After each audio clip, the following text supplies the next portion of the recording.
Okay, there, it's starting. Hey, rock stars. So I'm here to take you through the next part of bean sprouting. So exciting. So we started off by just soaking 1 cup of beans in water. And so you want to have enough water to cover the beans. And I had to add water because look, they expanded to over 3 cups already just overnight.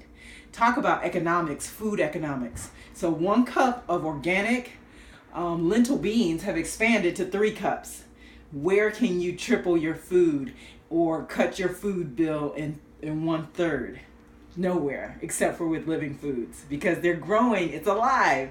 So you can see that there is the enzyme inhibitor I told you about. So it's slightly discolored, has a little aroma, and this is the thing that keeps the beans from sprouting out at any time. Every nut, bean, and seed has enzyme inhibitors. The thing about the enzyme inhibitors is good for nature to keep the beans, seeds, and nuts sprouting in their due time, in the right season. After their April showers, then they start to sprout like Mayflowers, right? But you don't want to be drinking this. You don't want to be eating enzyme inhibitors. That is why our grandmothers always had us soak our beans before we cooked our beans. And so over time, enzyme inhibitors can build up in your body. So we want to get rid of that. So you can see discolored water. I'm just going to pour that out. And so this is the point where we're rinsing our beans. So I'm using my beautiful alkaline water machine, my Echo 9, to add more water. And so this water is actually what I'm using to rinse the enzyme inhibitors off the beans. Okay, so I'm gonna shake, pour it out, rinse. And you can see, even overnight, I'm starting to have some sprouts. You may not be able to see, but they're tiny little tails coming out of my lentils. Okay, I want to rinse at least 3 times, right? And I want to vigorously shake to get the enzyme inhibitor out. Right? So that's 2. Shake, shake, shake. Getting it off. Okay, 1 more time. And I'm doing this right through the screen, right? So I put the screen on, right? And yesterday, and so now I'm rinsing and draining right through the screen. So that's the beauty of the screen. And they actually have tops for sprouting that have holes in them. You can buy those tops. Those tops are usually about $5, or you can use the screen that lasts forever. And so this is our last time to shake, rinse, and drain. Okay? And so now we're going to put it in the drain so we can sprout it. But the beautiful thing about it is there is a technique to it.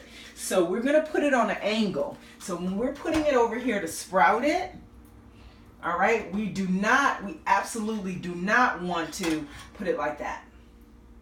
And wrong, that won't work, because these are living, breathing seeds. They need oxygen. So when you sprout them, you have to put them on an angle.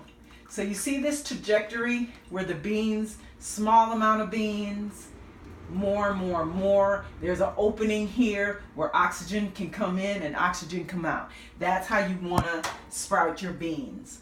On an angle like that, okay? And what's going to help your beans even sprout faster is if you take a dark piece of cloth, and this might be a little bit big, but that's perfect, okay? And you cover it up. So what am I doing when I'm covering up the bean sprouts that are leaning on an angle? So that oxygen can go in and oxygen can go out because they're breathing. I put the dark cloth on it. So the water represents the April showers, bringing forth the Mayflowers, the sprouting. This represents a blanket of soil. So it covers up the bean sprouts, which are actually seeds. and it's now they're going to be forced to look for sunlight. It's going to make them sprout even harder and faster and galvanize their nutrition. So you cover this up for a day or two, and then I'll come back and I'll do bean sprouting part 3. When we get them to sprout, that's going to be 1 to 3 days from now. They'll have a tail. We'll rinse them and we'll be able to eat them, put them in the refrigerator, put them on salads, put them in our energy soup. They're very, very flexible. You could even take them to work as a snack like beans, and I'll teach you how to season them. So they're amazing. They're complete protein. As you know, we always know that beans have lots of protein. Also, they're filling and they're delicious. So bean sprouts, this is part 2. The rinsing and draining, rinsing and draining, set up for sprouting. We're covering them up, and they're going to take 1 to 3 days to sprout. So the sprouting time depends on the heat and the humidity. Right now we're in Georgia, where it's anywhere between 75 and 80 degrees. And so I'm thinking these are going to be sprouting in 1 or 2 days max. Well, I'll be back. Thank you.